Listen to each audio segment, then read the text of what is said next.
When I first started doing this work in 2008, the statistic was that victims, the average age of entry is 12 to 14. Now they're saying that average age is 10 to 12. And so victims are getting younger and younger. Why? Because we're not doing what it takes to prevent it. So what are some things that we can do to prevent it? First of all, communication is number one key. I think that we have to begin to have the conversations, and we have to have the hard conversations. We have to have the hard conversations with our government. We have to have conversations with our pastors, with our community leaders. We just have to have the hard, upfront, confrontational conversations, because we can't keep putting our children on the back burner. Don't compare journeys. Your journey is your specific journey, and you will be guided to the best way to get you where you go. I believe that right now is a great opportunity to leverage the power of voice. David Copperfield is a billionaire, not a millionaire, he's a billionaire. And how did he become this? He tapped into something profound, which is the art of storytelling. Be on air, powered by Podcast Farm. Hey everyone, I just wanted to drop in real quick and give a quick trigger warning on this episode. This is a very intense episode, heavy episode. We talk about child abduction, human sex trafficking, and just some heavy stuff. And at the same time, it's such important information because we have to arm ourselves with this knowledge so that we can prevent it happening to our kids and to build a safer future for them. So I just wanted to put that warning out in case anyone is not prepared for that or not wanting to hear that at this moment. You can also read the transcript if that is easier.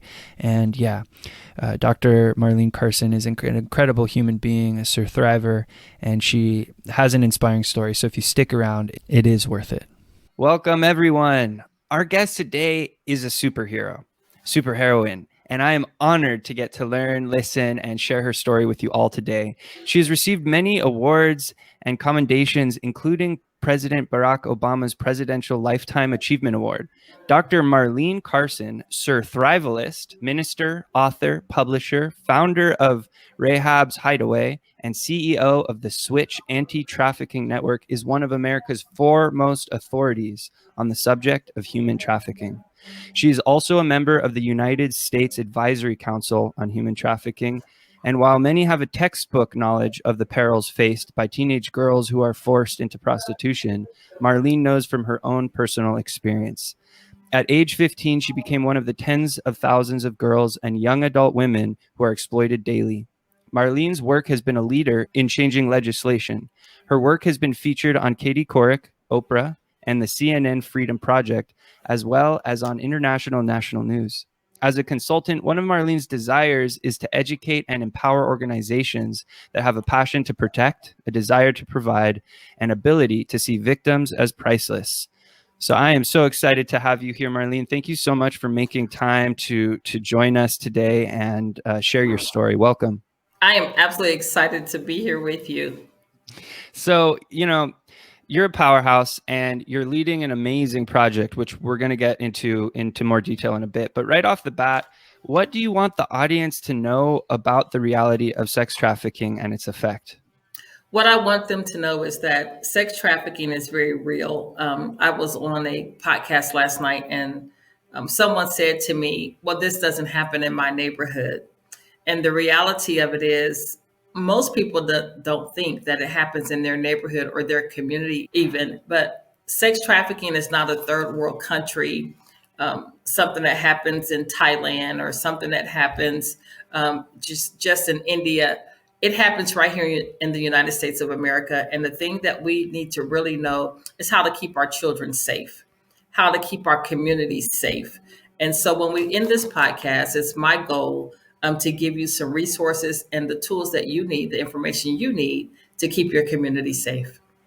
Amazing. Yeah. And one of the things we were talking about before we hopped on the call is the need for prevention, not just intervention. Mm-hmm. And so I'd be curious if you could give a little bit of a backstory on your story so that people can get to know you a little bit, and then maybe we can go into the work that you're doing now. Sure. So I am the youngest of 5 siblings. My two-parent household. I grew up in a Christian church, a Christian home. And the interesting part about my story is a lot of family support. We lived down the street from my grandmother. Our community was that type of community. They say it takes a village to raise a child. Well, we lived in the community that if I got in trouble down the street from my house, every parent had permission to chastise me until I got home. And then my mother was really going to chastise me when I got home. So we lived in a community that everyone went to church together. The kids were all in the same school. It wasn't like they were getting shipped off or bused out to another school district. And so we lived in a community environment. And there was someone that moved into our community. It was a husband and wife couple. They had no children. And when they moved into our community, the community embraced them, just like you would a neighbor. And so when the community embraced them, they became acquainted with all of our parents. They became chaperones at our school. They were members of the church, the whole 9 yards. And so you could have never told any of the parents or even myself, I didn't know what trafficking was at the time, that it was something wrong. You could have never, he left for work every day, like someone that was going to a job. So there were no suspicions or red flags there. It just looked like a normal couple. And they had been there probably for about 12 months. And they began to ask questions like, ask your mom, can you all go to the zoo with us? And so it was 4 of us, teenage girls that all hung together. I was 13 at the time. And of course, the zoo was like 40 minutes down the street from our house. So that was no big deal. And then a couple of months later, they would say, ask your mom, can you go to Kings Island? Well, Kings Island is only an hour and a half from our house. No big deal. But if you notice, the trips are getting further and further. We recognize that now. Then they asked, can you go to Cedar Point? Cedar Point is like 2.5 hours away from our house. And so trips are getting further and further. Still no red flag because they were all in Ohio. So when I turned 15 years old, they asked the girls, ask your mom, can you go to New York City with us? And I was modeling at the time. Every girl wanted to go to New York City. And it was just kind of a big deal. The reason it was a big deal because we were models, and that was the place that, all the modeling happened, really. That's where the designers are, things like that. And so my mother said, no, you cannot go. And my other friend's mom said yes. And so I really wanted to go bad. So he would tell me, I didn't recognize this then, but he would tell me, ask your mom when she's busy. Ask your mom when she's on the telephone. Ask your mom when she's talking to your dad.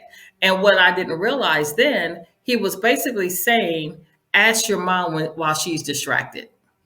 And so to the parents that are listening to this podcast, it is so incredibly important. There are strategies that traffickers or even those that don't mean your children good, they know a little more than your child, and they will tell them when things should be done. So like this guy was telling me, ask your mom when she's distracted. I didn't know what that meant, to be quite honest. And so one day, my aunt had gotten into a car wreck. She pulled up at our house. You could see the car was clearly wrecked, and her face had been bleeding. Well, you could see the swelling and everything on her face. And so we were outside jumping double dutch. Kids don't jump double dutch outside anymore, but we were outside jumping double dutch. And he looked up at me. He was sitting on his screened-in porch, and he looked up and he said, go ask your mother now. So I remember running to the house. I ran to the house, and I got there right before my aunt got in the house. And so my mother, she sees me, but she really sees my aunt because my aunt is in need. So I'm like, Mom, please, can I go? And my mother just said yes. So I had my yes. I was able to go. And it's probably the biggest mistake I've made in my entire life.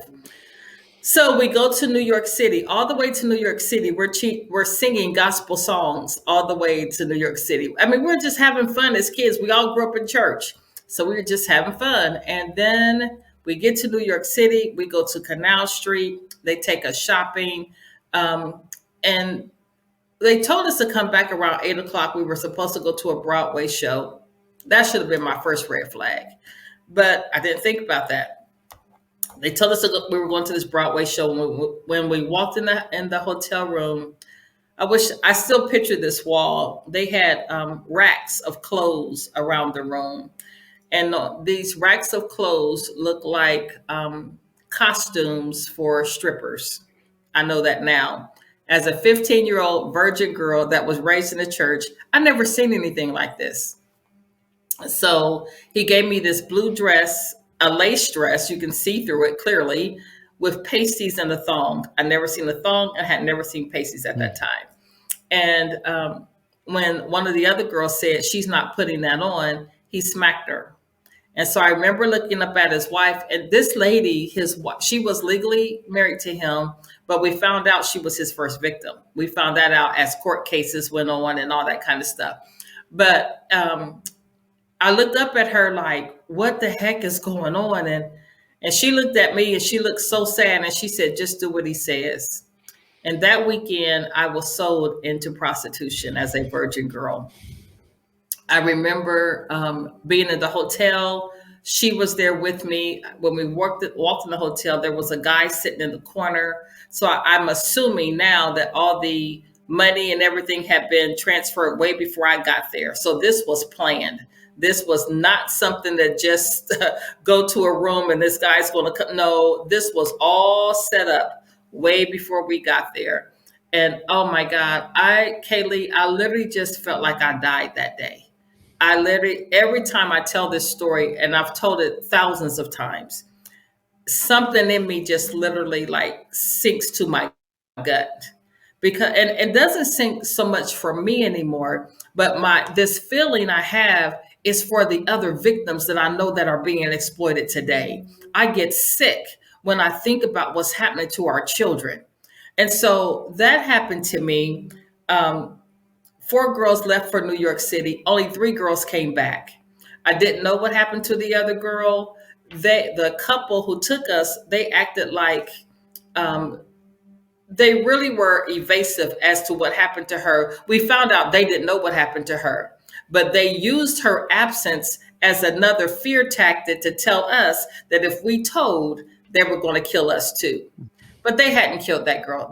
But we didn't know that at the time. So we didn't tell. We just didn't tell. When we came back, and parents, this is another thing that you need to be very conscious of.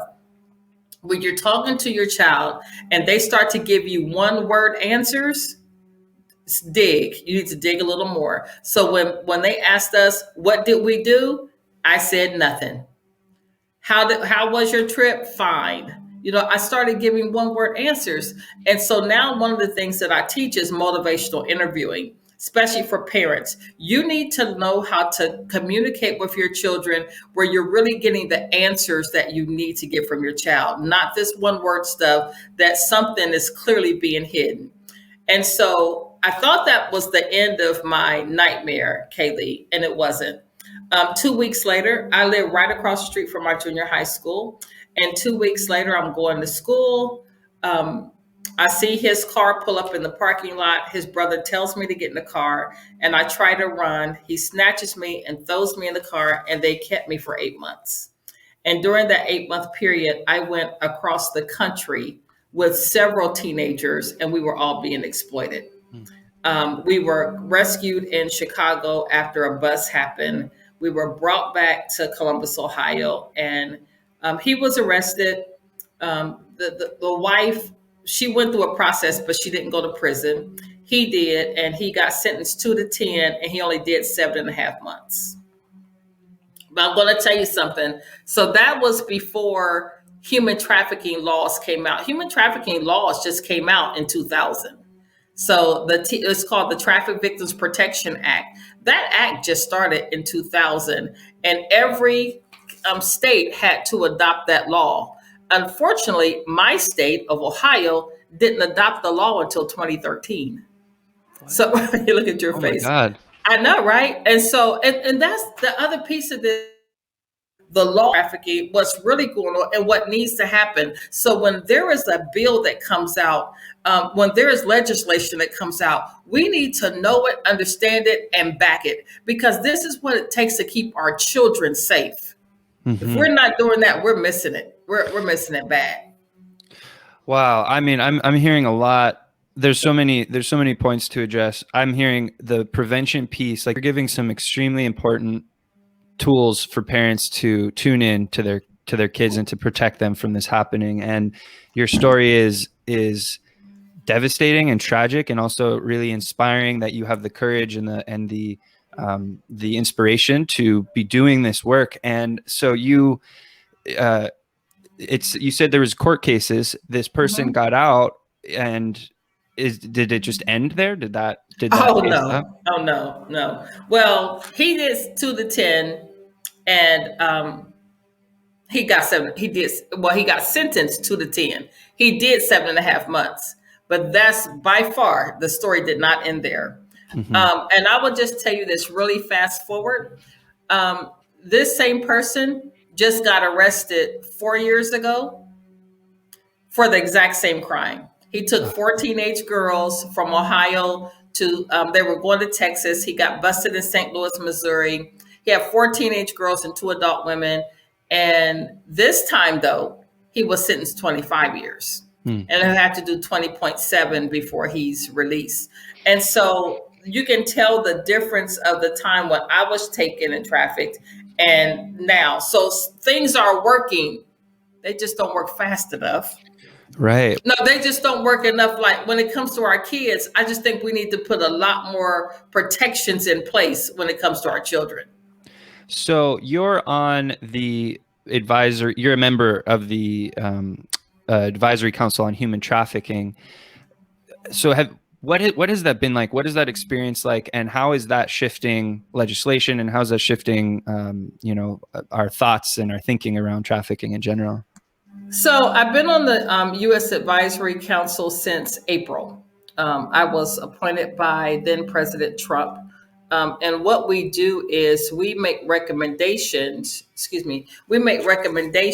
to all governmental entities on how their particular entity can support, abolish, end trafficking. My passion is housing. My passion is absolutely housing. So one of the things that I was interested in doing is really speaking to the housing of urban development when it comes to housing traffic victims. That is something that an area where if victims are not in safe housing, and I'll give you a great example, but if victims are not in safe housing, they'll continuously be re-exploited just to have a bed to sleep in. Or just to have a meal, just to have basic necessities. But I'm going to tell you, so we're in the midst of COVID. And because we're in the midst of COVID, the governors put out a shelter in place order. Well, I don't think they realize when they put this shelter in place order in that victims have to shelter with their abuser. And unfortunately, traffickers can care less about COVID, and buyers can care less about COVID, because we were just told that trafficking has gone up by 46%. And so we're talking about with children under 18 years old. Right. And so when you think about those dynamics, there has to be some other answers out here. And this is where I think that communities, churches, organizations have to come back together again and become the village to help keep our children safe. We have to. There's that resonates so strongly. And I mean, I'm hearing again, this prevention piece is really important. So the intervention, that's what you're doing. And you have this facility, which I'd love to talk about in a little bit, but the prevention piece seems so essential. So Can you talk a little bit about that, and how do we continue to build in preventative measures in all of our communities? Absolutely. So prevention to me is number one key. We have to get ahead of every issue. And sometimes I think about like the domestic violence issue. To help a woman or a person, because it could be a man, to help a victim of domestic violence after the fact, it only keeps them safe for a while. It only, because if we don't put measures in place to prevent this, it's going to happen again. That's just the facts. And so what we see with the anti-trafficking movement, like I was saying to you, Kaylee, I am tired of rescuing victims. They're getting younger and younger. When I first started doing this work in 2008, the statistic was that victims, the average age of entry is 12 to 14. Now they're saying that average age is 10 to 12. And so victims are getting younger and younger. Why? Because we're not doing what it takes to prevent it. So what are some things that we can do to prevent it? First of all, communication is number one key. I think that we have to begin to have the conversations, and we have to have the hard conversations. We have to have the hard conversations with our government. We have to have conversations with our pastors, with our community leaders. We just have to have the hard, upfront, confrontational conversations, because we can't keep putting our children on the back burner. When it comes to our foster care systems, they are broken. I think it was 78% of all traffic victims were in foster care. That's a broken system. When do we just take a closer look at this system and say, how can we prevent this from happening with our children? So that's number one. Communication is number one to me. And then secondly, I just believe that as a community, education and awareness. So we have tried, and I'm just saying not we, I mean survivor leaders around the country have tried aimlessly to get into schools, to educate the schools, the teachers, the janitor, the cafeteria workers on sex trafficking. But if we can't educate the ones that can prevent this from happening, it happens to our kids. It happens in schools every day. I have a book out. It's called 12 Steps to Transform the Exploited Soul. And in that book is a true story. The safety and security leader, like a police officer of the school, was also the trafficker who ended up getting arrested, but trafficked the girl who was 14 years old, and many others. The girl that's in my book, she's 14 years old. And so those are the things we have to get in front of. We have to make sure that if we are hiring people that are in these positions, what kind of background checks are we doing? What kind of accountability do they have? There's just so much that can be in place. And then this is the last thing I'll say. There's an anti-trafficking hotline number. This number is absolutely vital that everyone should have this number. The number is 888-373-7888. I'll say it again, 888-373-7888. When you call that number, you should call that number if you feel like you see something and something just doesn't sit right. You may not know if it's a trafficking situation or not, but if it is and you don't call, that victim is in trouble.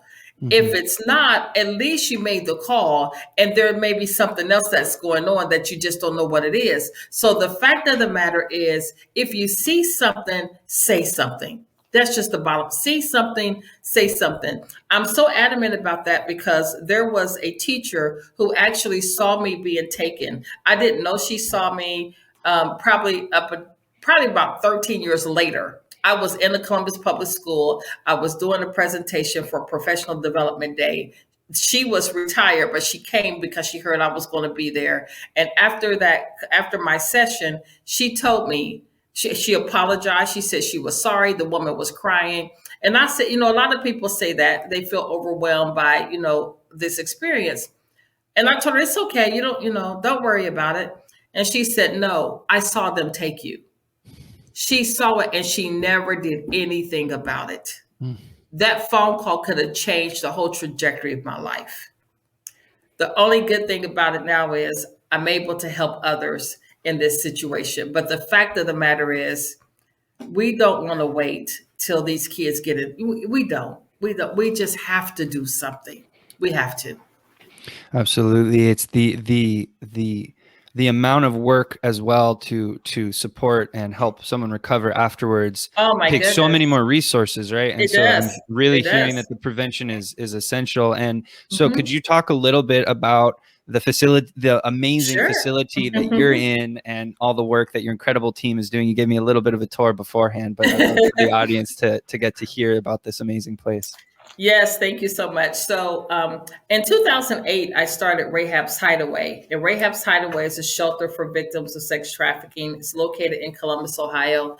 And Rahabs Hideaway was for adult women. And around 2013, we got a case, Kaylee. In this case, the victim was a 6-year-old girl. And that right there just, sent me. I didn't want to do this work anymore. I didn't want to be associated with it anymore. And so I quit doing this work from 2013 to 2016. And my sister also runs an organization. So I just kind of worked with her. Well, in 2016, I kind of got my mojo back and I said, I'm going to start education and awareness. People need to know how to keep their kids safe. So in 2016, I started the Switch Anti-Trafficking Network. And that's what we do, education and public policy. And so in 2019, I started being asked to start a housing organization. And I said, no, I don't ever want to do housing again. I don't ever want to do direct services. And so then when COVID hit, we started getting calls from victims saying that they had to shelter in place with their perpetrator and they were being abused, severely abused. And so we started actually housing women across the country in hotel rooms. And that got expensive really, really fast. Mm-hmm. That got expensive. And so this lady came to me in the building that you're talking about now, which we now call Rahabs Hope of Ohio. And she had a nursing home in, it's part of kind of like Amish country region. She had this nursing home and I told her, I said, I'll come and see it, but I'm not interested in doing housing because I was fighting it all the way, trust me. Mm-hmm. And when I walked in the door, I knew that I would probably be doing housing. And so Rahabs Hope of Ohio is a 32-bed facility. It sits on 9 acres. The beauty part of it is shaped like an H. Each wing of the H has its own kitchen. It has a commercial kitchen. It has like a spa area, a fitness area.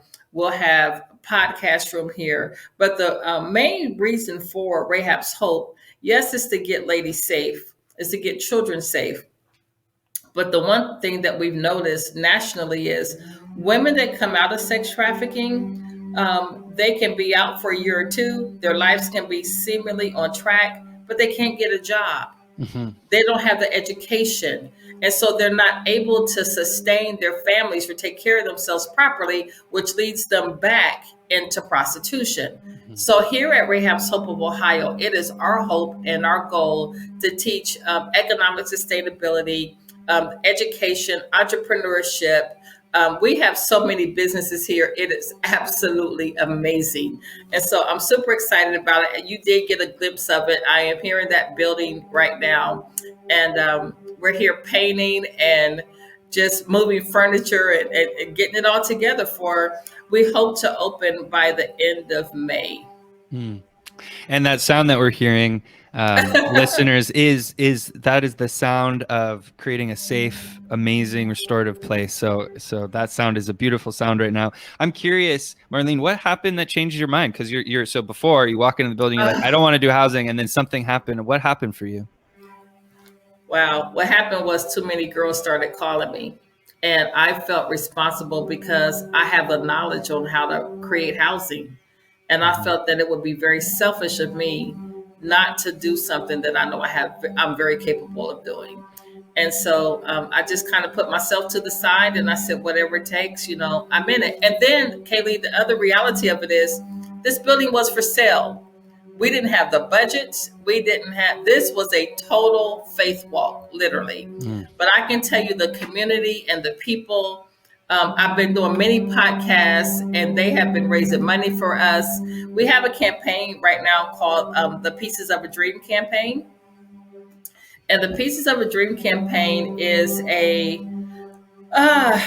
a virtual fundraiser. So we're asking people, hosts that will host the Pieces of a Dream campaign, we're asking them to raise $1,000. You can ask 10 people for $1,000 or you can donate $1,000. Once you do, you will receive a puzzle piece or we will design a puzzle piece for you. You put your name, your corporation name, your church name, or whatever name you want on it. But it's going to go on the walls of our facility that say Pieces of a Dream. And what that does for people, for victims, it shows them that people are concerned about them. You know, sometimes you just, as a survivor, you feel like nobody understands. Nobody understands my plight. They don't understand my trauma. They don't understand my future. And we want a future. You know what I'm saying? We want to live for real. And that was the reason that helped me change my mind, is because these women deserve to live. And then I want to break the cycle of the next generation. If we don't teach women how to live that have been exploited, what do you think their children are going to do? Yes. We have to break this cycle. And so this is why I'm here. So and I'm excited to do it. I feel like I'm getting goosebumps hearing you, because it's just so spot on. And actually, I'm just going to give a shout out here to Resmaa Menakem, an amazing author. And he talks so much about the trauma stored in our bodies. And so I think what you're addressing here is that there has to be the intervention, and there has to be dealing with the people that are suffering now. But in order to help the next generation, as well as the young kids who are here now, we have to put in the whole family. And I love this call to a more communal living. It takes a village, right? And so you're kind of creating this village with this facility. Absolutely. And I'm hearing that the need for housing is because people will get back into it. People, if they don't have a base, then that's the reason. And hey, so you mentioned that book. I want to ask you a question. Have you read the book, The Body Keeps the Score? I've heard of it. I haven't read it. Let me check it out. It's by Bessel van der Kolk. And so Bessel does neurofeedback. And we have been so honored. I am so incredibly honored. We actually get to do a training with him. Wow. I know, that is major. So Bessel van der Kolk, The Body Keeps the Score. We talk about trauma, and trauma lodges in the body in different ways. And I want to speak personally myself. You can't see it, and I won't show it to you on air, but my left arm is actually bigger than my right arm. I mean, significantly bigger. It's almost like I had lymphedema or something. And the doctor said, I don't have lymphedema. They said this is results of like a woman who has had breast cancer and has had a mastectomy. Her lymph nodes are not releasing properly. I've never had any of that. But my left arm is significantly bigger than the other one. And at the end of the day, they concluded that it's trauma. And they have no idea of the story that happened to my left arm while I was being exploited. They have no idea of that. They found out about that independently and sort of verified it because you have the memory of what I know. Wow. Yeah, I know what happened. They don't know what happened. My doctors does not know what happened.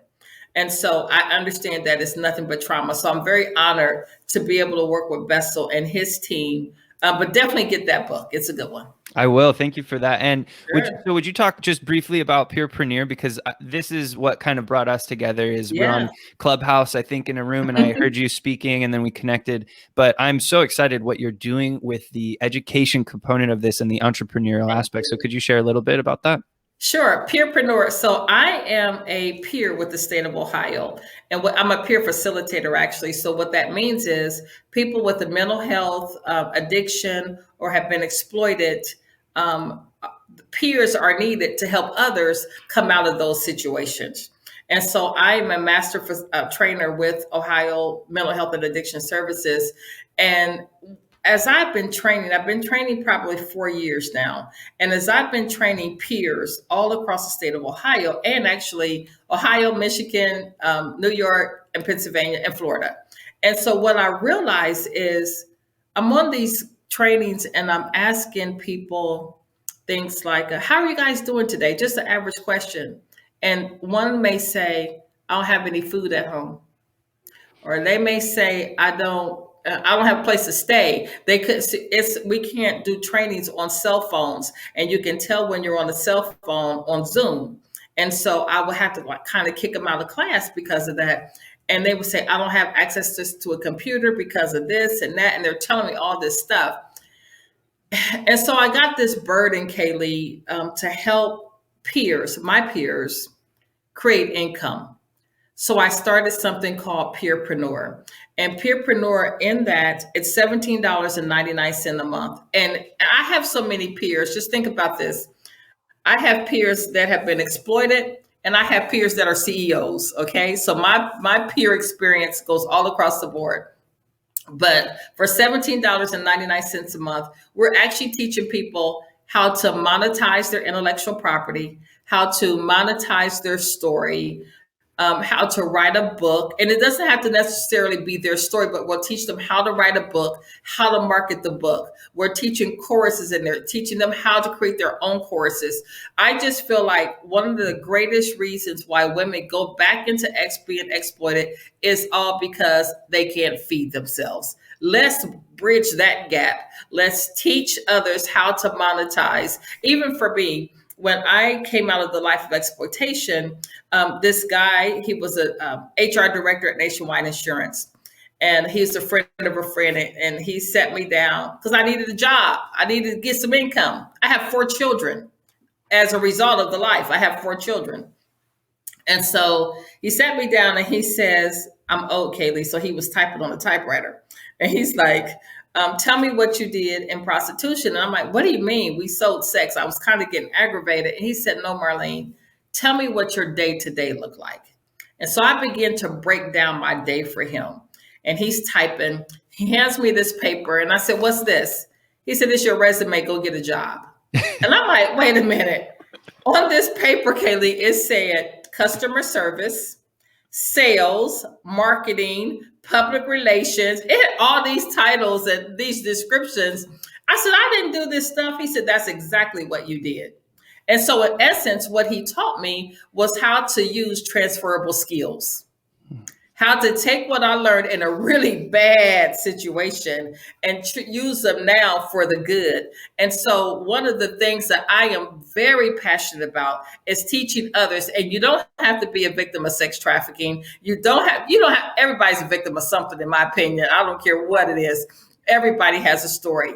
But if you just have the desire to do better for yourself and your family, for only $17.99 a month, we are going to teach you. Oh my goodness, we're going to teach you. We're going to teach you a lot. And the fund. Let me say this: the funds from Preneur actually are going towards the shelter and scholarships for victims. Amazing. And that was one of the things that just ignited this inspiration to get you on here as soon as possible and share your story. And so, we're getting to the end of our time together for today. Could you speak a little bit on the funding aspect? I mean, I know there's the Preneur. That's one way. Is there another way that people could contribute and support what you're doing? Sure. You can go to Rahabs Hope of Ohio.org. You can donate there. Mm-hmm. Oh, yeah, there it is. You can donate there. My Cash App is on Clubhouse for those that are listening that will be on Clubhouse. I'm actually getting ready to set up our own club on Clubhouse. So we'll be hanging out there as well. And I think that's about it. Yeah. Cash App and our website. Absolutely. Oh, I want to tell you one more thing. Yeah, please. So we are launching our own candle business, and it's called Mission of Light. And Mission of Light, I'm telling you, these candles, the ladies will be making the candles. These candles smell so good you want to eat them. So just be careful. The only thing I can guarantee you won't gain weight. So don't just by smelling them. But we have this one candle called Lemon Pound Cake. I swear it smells so good. Wow. But Mission of Light is just that. It is our goal and our mission to be the light that others can come out of the darkness of sex trafficking. Mm. This is so inspiring, and I kind of want to end with maybe we could tell, maybe you'd be willing to tell how you came out of that life, and maybe that'll kind of serve as a transition for my last question. Okay, I want to tell this part of how I came out. There was a couple. She found out about my story, and I didn't trust people, Kaylee. I mean, after going through all this, it was kind of hard to trust anybody. And it seemed like during a certain period of time, people would hear the story, they would know things happen, and their hearts would be moved for the moment.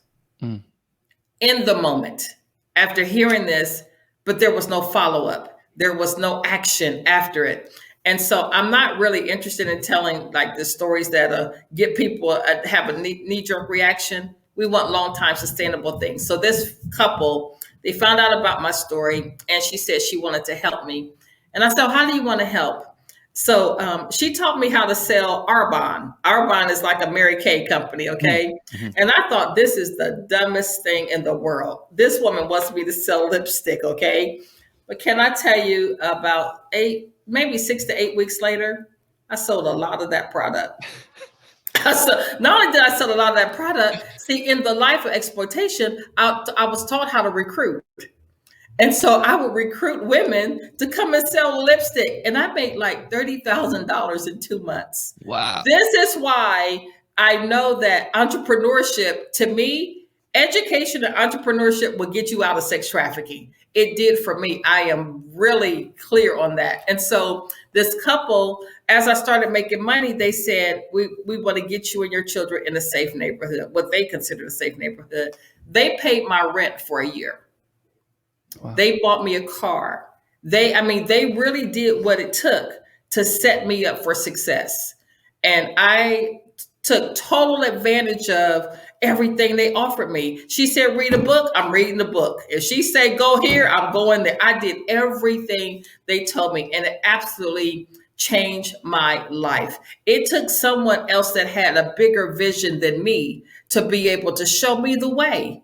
And so now that we're here, we can show others the way. And anybody that is listening to this podcast, if you're in entrepreneurship and have any form of success, they can help. I asked this question, and I know, Kelly, we're getting right in this podcast, but I'm going to ask one question.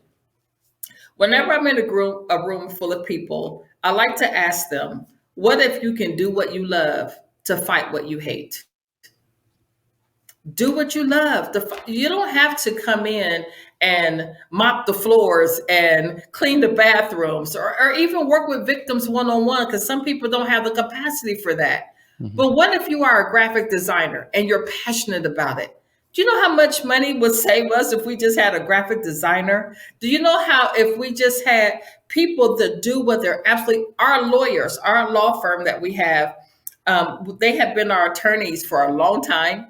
And then they came to hear me speak. There was a conference someone did, and they were there. They were $450 per hour before that conference. After that conference, they started charging us $45 an hour. Do you know how much money that saved us? And then how we felt more comfortable with calling our legal team when we wanted to start a business or when we didn't know how to do something. And so, because we've actually never been a funded organization, I don't get government grants. I've never got a government grant ever.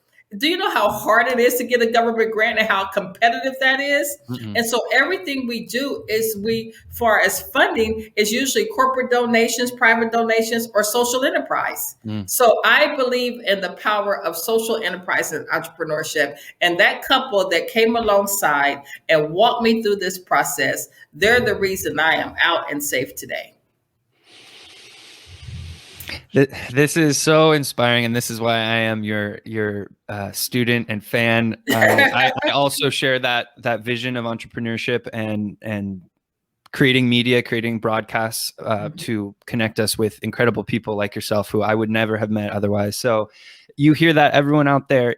If your heart was moved by this story, which I'm sure it was, because my audience is amazing and they have huge hearts, I ask you personally to not just let it be a momentary sway of your heart, but to take some action. And however that looks, we've spoken about, there's different things. If you're watching this, I'm putting up on the screen, to prevent, there's communication. We need to have hard conversations. We need to educate our youth and our educators and anyone who comes into contact with our kids. And 3, if you see something, say something. It's okay to hurt feelings and it's okay to be wrong. That's it's not right. Okay to let someone get taken. And the hotline, 888-373-7888 is the line to call if you see something. Is this correct, Marlene? Yes, absolutely. That's correct. So yes, if you have felt connected to this story, please connect with Dr. Marlene Carson, check out the work, talk to your community, bring up these hard conversations. I request of you, we have to take this seriously. It may be the most serious problem that we have in our country and in the world is what's happening with our youth. Mm-hmm. Dr. Marlene, thank you so much for your time, your inspiration, the work you're doing. I'm so inspired by you, and I can't wait to have you back on, and I can't wait to be part of the Preneur Network because it is so cool what you're doing. Thank you, Kaylee. I appreciate you. Thank you for having me today. Absolutely. Until next time, catch you later. Thanks so much for tuning in to this episode of Be On Air. I hope you enjoyed it and are now one step closer to turning on your mic and broadcasting your message to the world. Are you ready to start your own podcast and amplify your brand? Or are you struggling to get your show in front of engaged audiences? I can help you on your broadcasting journey. Get in touch with me and apply for a strategy session if you want to discuss your podcast idea. You can reach me at www.podcast-farm.com. I'm on all the social media. Until next time, my friends, I'm Kaylee Marks. Thanks for tuning in to Be On Air.